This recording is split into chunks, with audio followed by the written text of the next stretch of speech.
Hola, mi nombre es Lila Lucchesi. Agradezco muchísimo la posibilidad de poder charlar con ustedes en función de un tema que nos parece bastante interesante y no menor, que es la idea de la aldea global y los medios. En este caso, a mí me pidieron que trabajara sobre la relación que se produce entre la globalización y los medios en mi país, que es la Argentina, pero hay algunas cuestiones que nos atañen a todos y que tienen que ver con características generalizadas respecto de este fenómeno que ya fue discutido pasada la mitad del siglo XX y que fue puesto en práctica a partir de la inclusión de nuevas tecnologías de la comunicación y la información en determinadas industrias, que fue llevando a una reconfiguración social y cultural que hizo que muchos de los países que fueron incorporándose a la inclusión de esas tecnologías pudieran interactuar de una manera mucho más democrática o mucho más rápida o mucho más cercana que en los momentos en los cuales los ecosistemas predominantes eran más tradicionales o eran otros. La posibilidad de incluir herramientas digitales hace que los medios se readecuen a esas formas, pero no solamente los medios, sino también la sociedad. Uno de los impactos más grandes desde mi punto de vista en orden a las formas en las cuales la sociedad se vincula es la concepción de espacio y tiempo que hacen que lo que en otro momento era imposible, como por ejemplo la posibilidad de interactuar al mismo tiempo, aunque no se esté en el mismo lugar, eso genere una idea de instantaneidad permanente que hace que el pasado y el futuro cobren otro valor.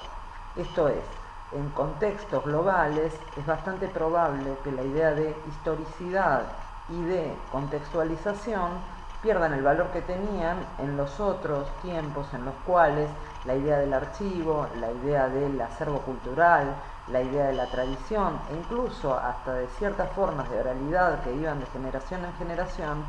queden desestimadas en orden a lógicas mucho más efímeras que tienen que ver con situaciones vinculadas a producciones no solo industriales sino también culturales, vinculadas con el aquí y ahora. Estas lógicas vinculadas con el aquí y ahora que surgen en este proceso global dan cuenta de formas de producción industrial, pero también de la vida cotidiana. Y esa vida cotidiana, al estar cada vez más presente en las redes y en las plataformas digitales, hace que se vayan corriendo del lugar esos tópicos o esos temas que antes tenían espacio y que por ahí se configuraban en orden a la opinión pública. A partir de la irrupción de la red y la irrupción de usuarios que no tenían la posibilidad de tener voz y que eran mediados por profesionales de la comunicación, lo que empieza a ocurrir es que los profesionales van perdiendo cierto lugar, van perdiendo espacios frente a usuarios no necesariamente capacitados para el uso de las herramientas, pero que sí por una cuestión de consumo y de uso y de apropiación cultural empiezan a poner en juego, y que entonces son ellos quienes empujan cuáles son esos temas, cuáles son las importancias y cuáles son los intereses que no necesariamente coinciden con los de las dirigencias, tanto mediáticas cuanto políticas. Desde ese punto de vista, me parece que la globalización genera un fenómeno muy interesante, que es el que permite interactuar no solamente de forma comercial, que es como surgen generalmente todos estos procesos globales, sino también en términos sociales y culturales, que ya las pertenencias y las construcciones identitarias no se dan en orden a la pertenencia a un espacio y a un territorio, sino que se dan en orden a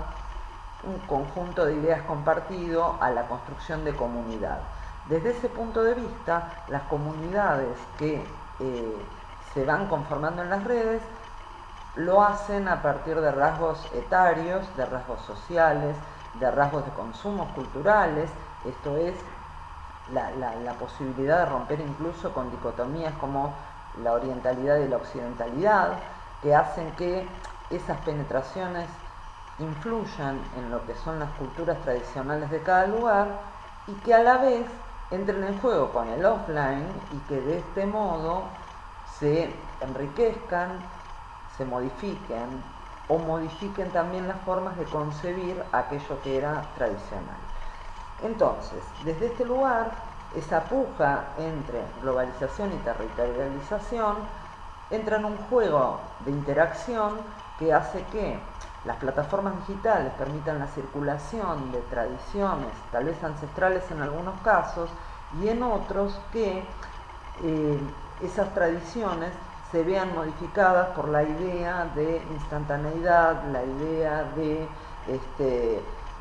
posibilidad de compartir con otros en situaciones similares al mismo tiempo, la idea de ruptura de la lejanía. Desde ese lugar, estas herramientas sirven para afianzar o para disrumpir en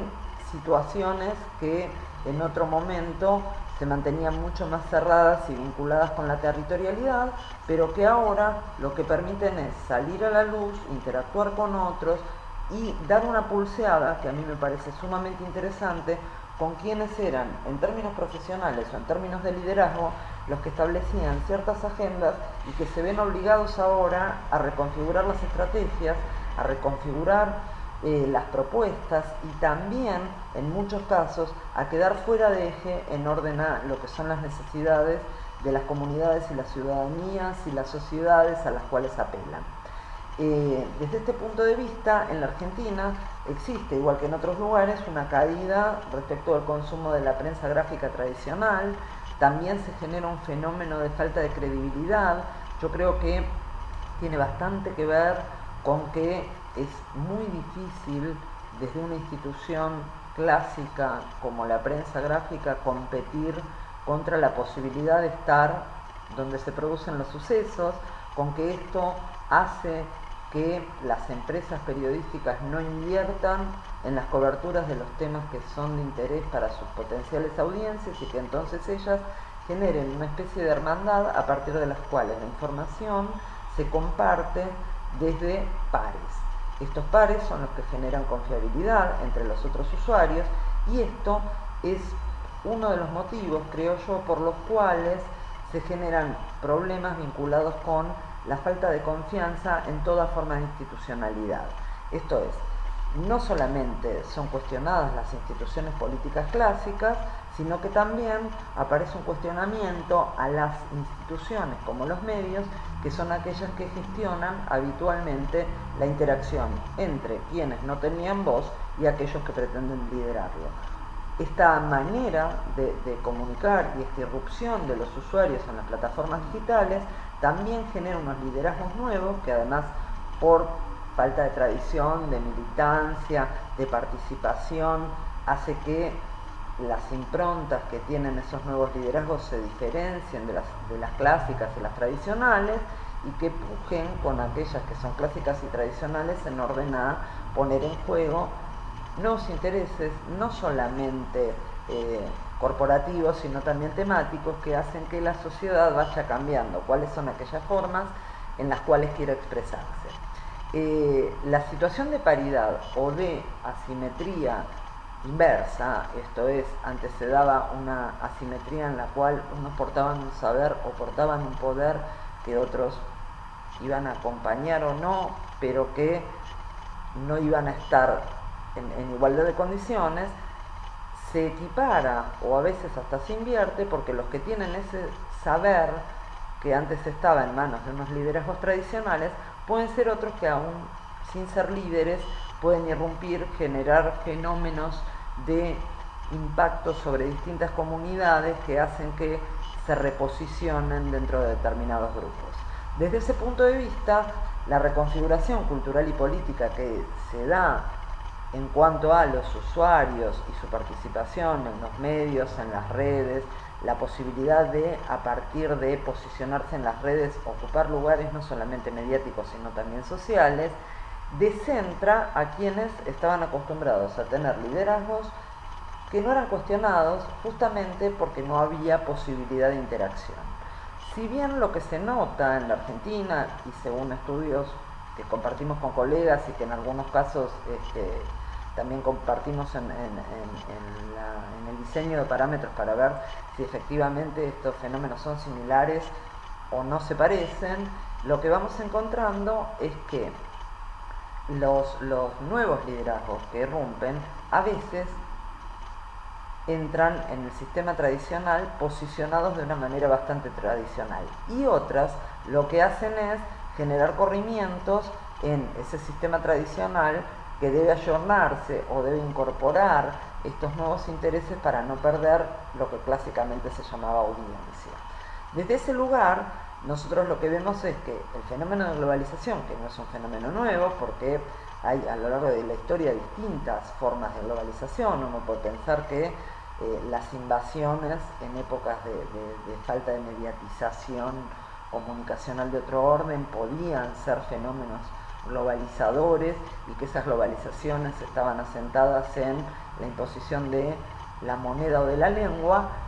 Tienen ciertos liderazgos que se dan en relación con aquellos que tienen una mayor centralidad, pero que las plataformas hacen, no creo que se democraticen, pero al menos que aparezcan ciertas voces disidentes o diferenciadas, o en algún punto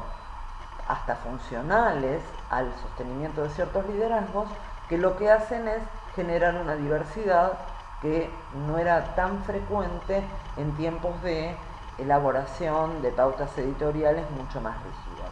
Desde este lugar, a mí que me interesa el tema vinculado con el periodismo y cómo el periodismo opera sobre la sociedad, veo en el análisis de los medios argentinos una especie de carrera contrarreloj que nunca es homologada o alcanzada desde el punto de vista de los profesionales y las empresas, que van como por detrás de los usuarios, que van planteando inquietudes, temas, intereses que no suelen estar dentro de lo que es la lógica de la noticiabilidad habitual, pero que van impactando de manera tal que si estas empresas y estas industrias no dan un proceso de adecuación, lo que termina ocurriendo es que pierden el interés de quienes pueden ser sus usuarios. Una de las motivaciones más claras desde mi punto de vista para la pérdida de motivación de los usuarios respecto al consumo de las ofertas tradicionales de información tiene que ver con que estos usuarios no logran obtener empatía de quienes generan contenidos, y mucho menos de quienes generan políticas, respecto de las interacciones. Si estamos en un entorno digital a partir del cual la interacción es indispensable, podemos pensar que muy bueno sería que quienes intentan liderar esos procesos pudieran interactuar con aquellos a quienes consideran sus usuarios. Esto no es común y sigue apareciendo un modo muy tradicional, a pesar de que la plataforma que se utiliza es digital. La forma con la que se comunica es muy tradicional y se plantea desde un liderazgo asimétrico que no es percibido de ese modo por los usuarios. Desde este punto de vista, las redes y los nodos se descentran y se corren de aquellos lugares que resultaban tradicionales para empezar a linkear con otros que pueden aparecer como más novedosos. Desde este punto de vista, uno puede ver que jóvenes, que usuarios de temáticas que antes eran extremadamente segmentadas, que comunidades que no eran percibidas por quienes gestionaban política de información, van irrumpiendo dentro del sistema cultural, y lo que generan es nuevas maneras de relación, nuevas maneras de interacción y por supuesto nuevas maneras de expresión cultural y política, que luego adquieren forma de territorialidad. Esto es, si bien la prensa tradicional hay algunas temáticas que considera disruptivas, que no considera noticiables o que por decisiones editoriales decide eliminar de sus medios, ocurre que se generan como anticuerpos digitales que van generando que estas comunidades salgan desde la web al territorio y produzcan modificaciones no poco comunes en lo que luego es el proceso de toma de decisiones dentro de los sistemas democráticos. Uno de los casos más claros que se da en la Argentina es la lucha que dan sobre todo las o les, como se dice en lenguaje inclusivo, jovencitas que dan la pelea por la legalización del aborto, que es una ley que no logra salir del Congreso y que sin embargo genera una gran constitución de comunidad en las redes, pero también una acción directa en las calles. Desde este punto de vista, el fenómeno de globalización, que luego es tomado como ejemplo en otros lugares y que va extendiendo su influencia hacia sitios donde a lo mejor en otro momento no se llegaba, va también incorporando improntas culturales que hacen que esas interacciones y esos links se enriquezcan sin perder necesidades políticas específicas de cada territorio en concreto. Desde este punto de vista, entonces, los fenómenos de globalización que se sustentan en el uso de las plataformas digitales, si bien no son nuevos y si bien uno puede encontrarlos en las pujas por el sostenimiento de ciertas lenguas, por las pujas por la no participación del Estado en ciertas formas comunitarias de organización, si bien uno puede encontrar antecedentes también en ciertas pujas que daban algunas comunidades pequeñas organizadas en defensa de sus derechos, lo que permite el fenómeno global es una mayor rapidez en la constitución de esas comunidades y también una posibilidad de interacción con otras comunidades que tienen intereses parecidos, aunque no estén en el mismo espacio. Desde este punto de vista, entonces, la idea de la globalización versus la territorialidad y cómo el escenario digital que va achicando ciertas brechas de consumo en orden a la penetración de Internet, de cómo se va invirtiendo el proceso de consumos tradicionales y se pierde cierto mercado en orden al consumo de la prensa gráfica, de los noticieros televisivos, del uso de programaciones televisivas tradicionales, etcétera, van generando un collage en el cual, por un lado, puede resultar sumamente individual y perdido dentro de un cúmulo de usuarios de plataformas, pero también genera el fortalecimiento de comunidades muy específicas en orden a sus intereses y a sus necesidades culturales, fortaleciendo también en una lógica de salida hacia el offline ciertas prácticas, ciertas culturas, ciertas demandas que tienen todo que ver con la territorialidad. Bueno, muchas gracias por escucharme este breve momento y nos iremos viendo en el resto de los encuentros donde nos podamos cruzar.